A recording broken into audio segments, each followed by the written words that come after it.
Forget the typical museum experience. In Singapore, museums are interactive, quirky, and full of surprises. Renjie and I dive into the city's most unique cultural spaces, from the art-filled halls of the National Gallery to the vibrant Peranakan heritage and beyond. So Renjie, Singapore is not often called the museum city, but we're still doing an episode on museums in Singapore. Yes.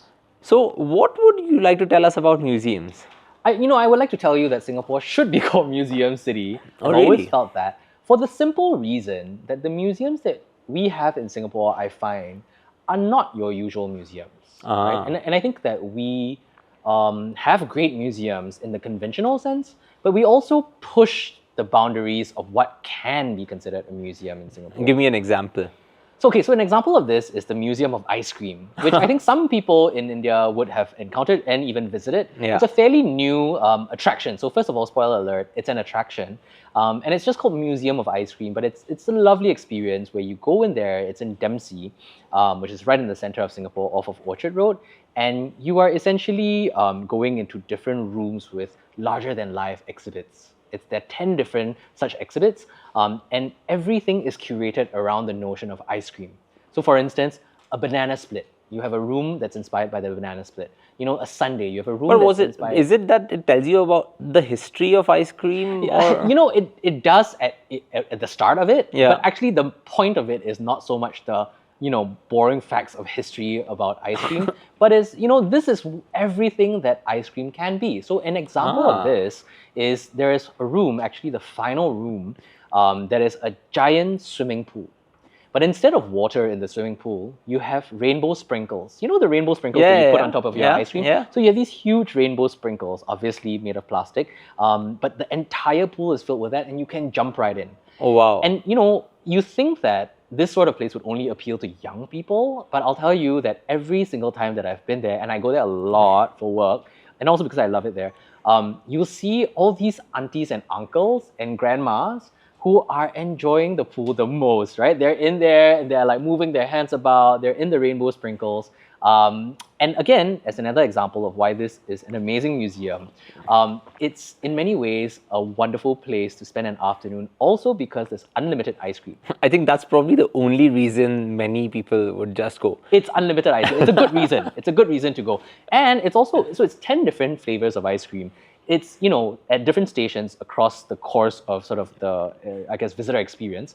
And there are 10 different flavors, a lot of which are inspired by Singapore flavors. Mm-hmm. And it's just, I always tell myself, all right, this time I've just had lunch. I'm going to control myself. I'll have maybe 2 scoops. No, I always have all 10 scoops. But what's a Singapore flavor? Like, what's an ice cream flavor inspired from Singapore? So as an example of this, there's like a taro flavored ice cream, which is a very classic, you get it on the streets in Singapore. Yeah. There's like an onde onde flavored ice cream, which is pandan and coconut and jaggery. It's delightful. Yeah, I think I would also have the 10 scoops. So that was the first attraction and not a museum. Yeah, now let's talk about a museum. So I think one of the places that people consider a very classic museum in Singapore is the art museum, and it's called the National Gallery.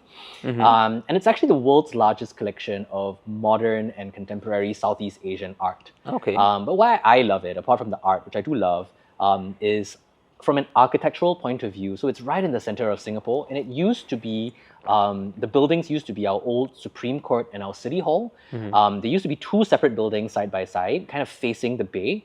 And they've connected it into one sort of colossal building right now. This beautiful restoration that they did.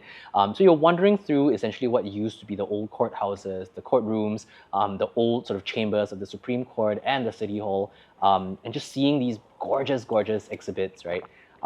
But the other cool thing about this museum, and I think arguably the coolest thing about this museum, is if you go to the rooftop, to this one bar, first of all, you get the best view of town because you see the bay, you see Marina Bay Sands in the distance, you see the whole central business district, and right in front of it is a very historic field called the Padang. It's where the cricket club is and whatever. So you have this unobstructed view of the city. But the bar itself it sits on top of an art gallery, so the entire menu is curated around art pieces, specific pieces that you find in the gallery. And it's a seasonal menu, so it Yeah. changes. And one of the things that you can do is do a cocktail tour Yeah. of the gallery. So, the tour starts and it brings you around the specific pieces that has inspired the current menu, and they tell you the story and the history behind it, and also about the cocktails. And then the tour ends at the bar. and you get to pick the cocktail that you want. And it's a wonderful way to, end a tour. As you were saying that, I was just thinking the number of episodes we've done, the number of bars in Singapore that we've mentioned. Exactly. We've definitely given people a list of bars that they should. Always stealthily snuck in a recommendation. Somewhere or the other. Yeah. And so what, do you think you have to make a reservation for this bar, or You have to make a reservation for the tour, but the bar, unless you're going on a weekend, it's like you can fine, walk in. I think right. they close probably on Mondays. But yeah, I don't know, seasonal menu, and even if you don't do the tour, you scan the QR code just by looking at the menu, and it'll bring you to information about either the piece of work or the art form that it was inspired by. And if there was one more museum that you wanted to mention, Yes. which one would that be? So again, I don't know that this counts as a classic museum in people's heads, but one of my favorite places to bring friends to in Singapore is called the Intan. Okay. And the Intan is a home museum. So it's like a living museum in the sense that it's someone's home, and it's run by a wonderful guy named Alvin. He's a good friend of ours, and it's a museum essentially about Peranakan culture and heritage. And the Peranakans are essentially a community in Singapore that's almost like a sub-ethnicity. It's a mixture of different sort of ethnic influences, from the Malay to the Chinese to the Eurasian to the Indian, and because of that, you have a very rich sort of material culture. Yeah. And so Alvin is a big collector of antiques, Peranakan antiques, and contemporary Peranakan crafts as well.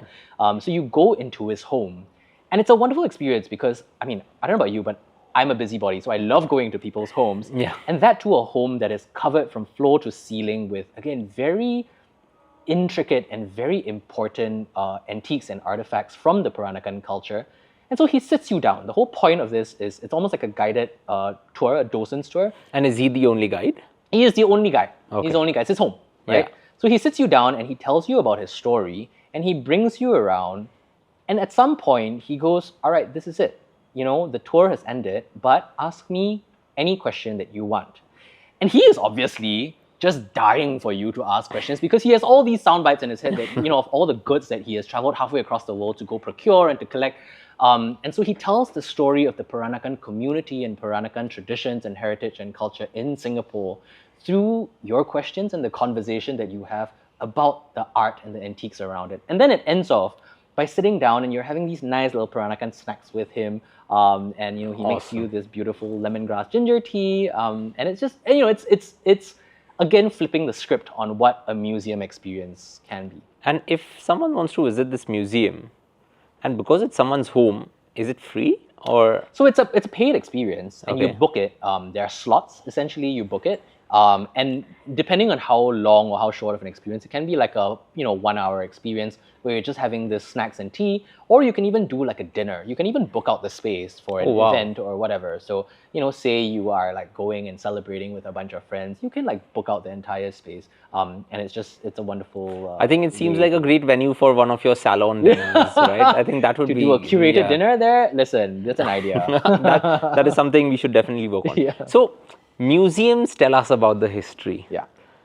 If we look at the future and the future of Singapore, the green plan of Singapore is something that everyone keeps talking about. Now, generally, when we talk about the green plan, it's just a governmental thing. It's a political thing. Yeah. But how is the green plan of Singapore associated with travelers like you and me? Yeah. Like, is something that I wanted to discuss on the next episode. Yeah. But if you wanted to give our listeners a hook for why they should be concerned about the green plan. So I think as a traveler, as a visitor, 3 examples or manifestations of the green plan that you can see.